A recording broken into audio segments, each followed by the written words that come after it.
Produser kami memaksa kami untuk jalan di pinggir jalan dan agak mengganggu arus lalu lintas ini. Kami mohon maaf buat pengguna yang kebetulan nonton malam hari ini.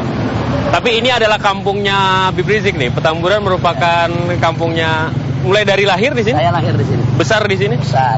Saya punya ibu, ayah, nenek.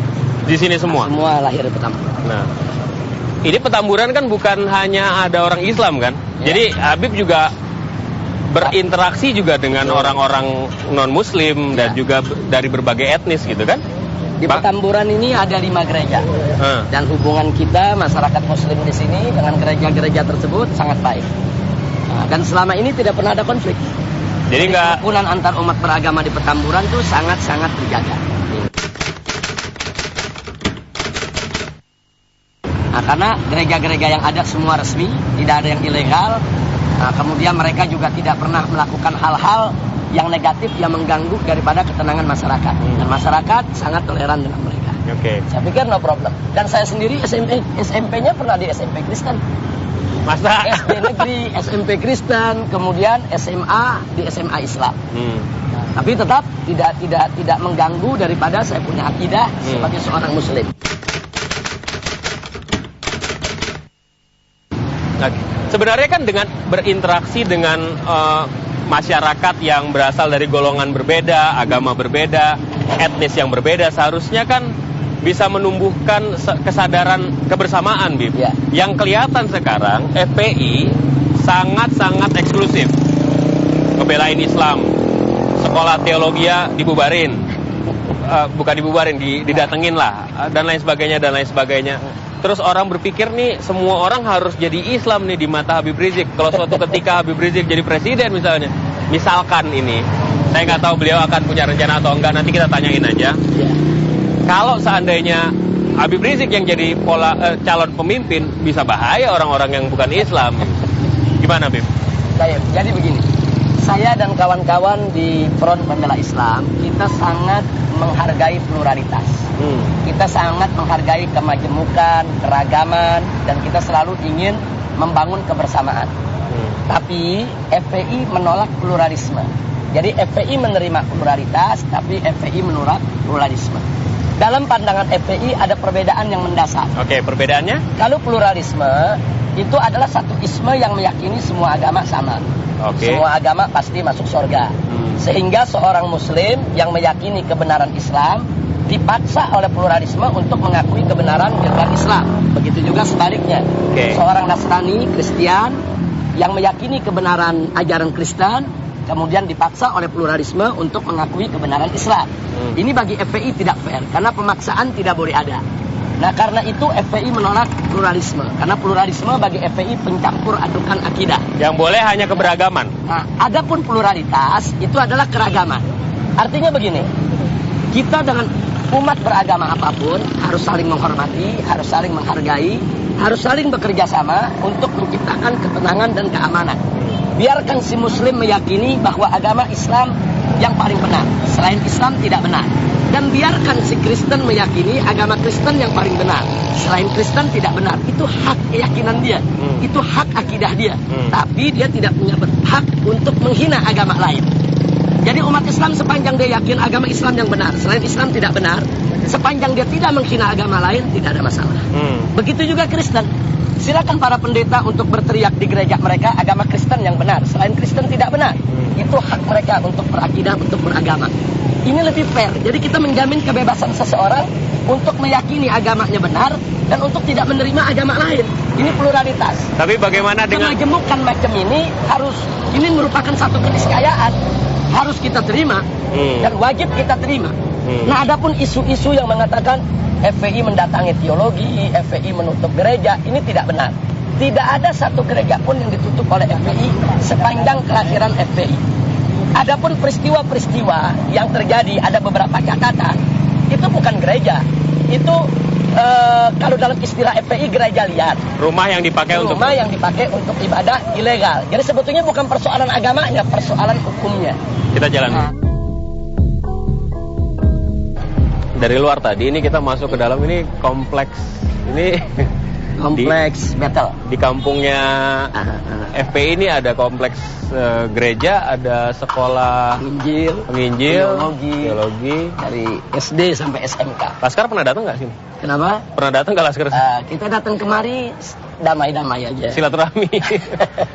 Dan konon kabarnya kebetulan pimpinan gereja di sini kawan sekolah saya, Pendeta Kiki. Teman sekolah SMP yang di sekolah SMP. Sekolah Betel dulu itu ya. Betul. Nah, nggak pernah ada, atau begini mungkin, nggak pernah didatengin karena kampungnya sendiri kali, nggak enak ribut di kampung sendiri.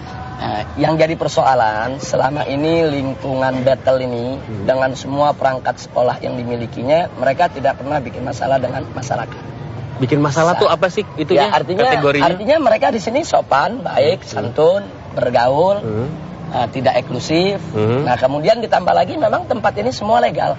Artinya mereka ada perizinannya lengkap, terbuka, dan juga ada pelayanan masyarakatnya yang dilakukan juga secara terbuka, sehingga tidak menimbulkan keresahan di masyarakat. Nah, adapun di beberapa daerah saya lihat kenapa menimbulkan kerenggangan antara beberapa gereja atau sekolah-sekolah teologi dengan masyarakat. Pertama, ada yang bermasalah perizinannya. Kedua, ada yang bermasalah dengan perilakunya. Nah, ini kan juga problem ya. Bib, kalau urusan perilaku juga yang ngurusin FPI repot banget loh nanti FPI kerja. Saya nggak katakan FPI, tapi saya hanya katakan di sini bahwa perilaku seseorang di suatu wilayah itu menentukan apakah masyarakat bisa menerima atau tidak terima. Ini bukan menyangkut FPI saja. Oke.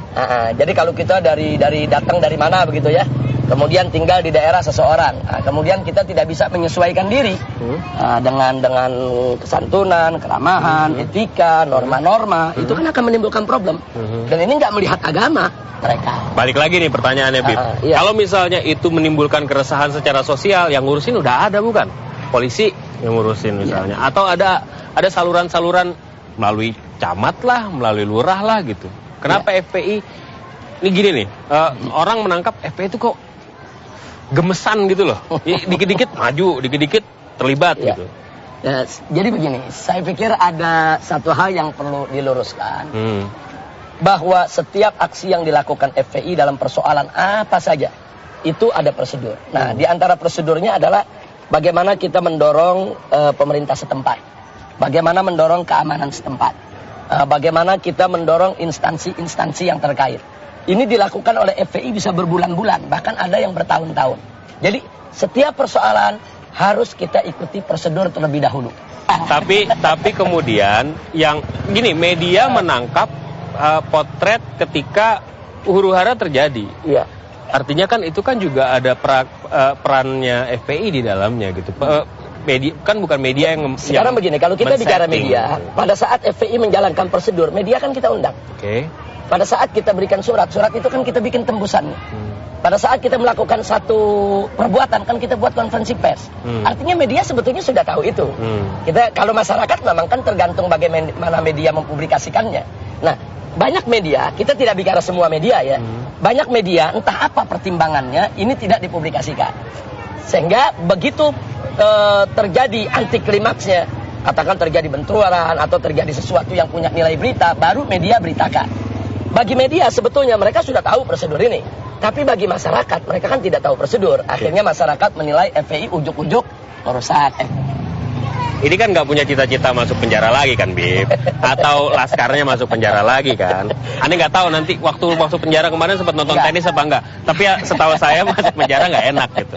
Nah, ke depan ini, ke depan visi seorang Habib Rizik terhadap FPI itu apa?